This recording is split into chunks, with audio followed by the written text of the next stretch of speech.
Hi guys, Landrie Ethredge here with Ethredge Counseling Group, here to talk about how you can get more bang for your buck from your therapy session. Let's be honest, therapy is kind of expensive, especially if you're going the private pay route, which is what I offer. We're actually not in network with insurance companies because that allows us to actually give better service to our clients without a third party looking over our shoulder and dictating what we can and cannot do, basically. So yeah, therapy can be expensive. So I wanted to write a blog post about what you can do to get even more out of therapy. I'm going to talk about 5 ways you can get more out of therapy outside the therapy room. And I would encourage you to go check out that blog because it also includes 5 things you can do in your therapy session to get more out of therapy. So those 5 things I would encourage you to do outside of therapy to get more bang for your buck. The first one is to not rush back into your day after your therapy session. A lot of times in therapy, you've kind of gotten the brain juices moving. You've got maybe new neural networks starting to form. And so I would encourage you, if you can, to take a few minutes after your therapy session. It may even just be a few minutes sitting in your car. Better yet, if you have time that you can maybe go grab a coffee and just sort of let some of these things marinate, I would really encourage you to do that. Number 2 would be to begin to practice mindfulness. And by mindfulness, I really just mean increasing your awareness of what's going on with your body throughout the week and what's going on with your nervous system throughout the week and what is going on with your thoughts during the week. And fourthly, what's going on with your emotions throughout the week. That's a lot of awareness. But what we really tend to do is live really disconnected lives from our bodies and what's going on with us.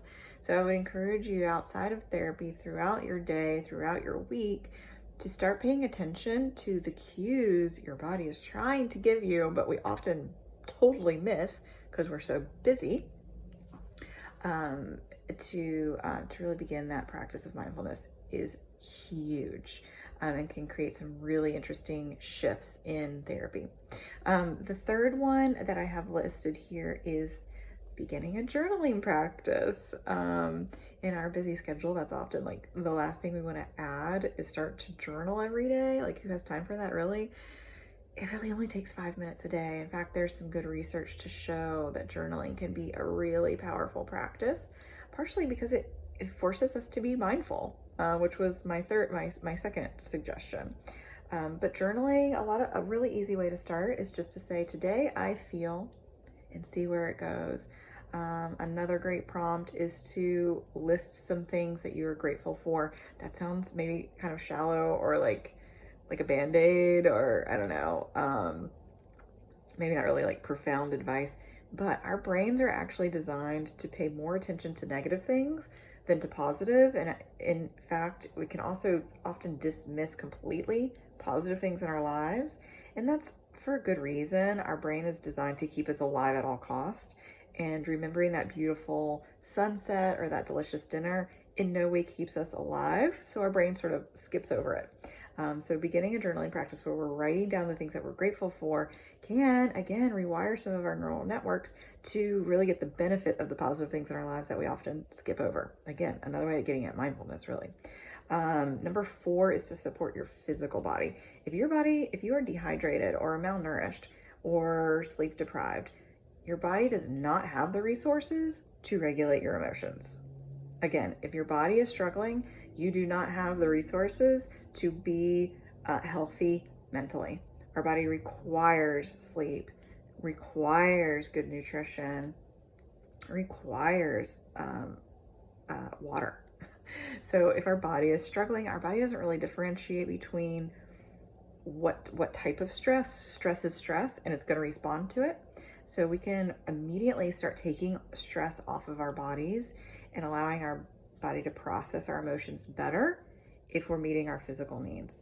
And then lastly, for what you can do outside of therapy to get more bang for your buck, is to keep what I call keep the conversation going. So you've often started these conversations with your therapist, but one of the best things you can do is to continue those conversations with other safe people in your life. You really usually only meet with your therapist once a week, some once every 2 weeks. You need more than that. Right. So beginning to cultivate these safe relationships where you can continue these conversations, share what's going on in your lives, share your thoughts, externally process the things that you're processing internally. Really important. Now, on the blog, I also have 5 things you can do inside the therapy session to get more bang for your buck from therapy. So head on over to the website and check those out.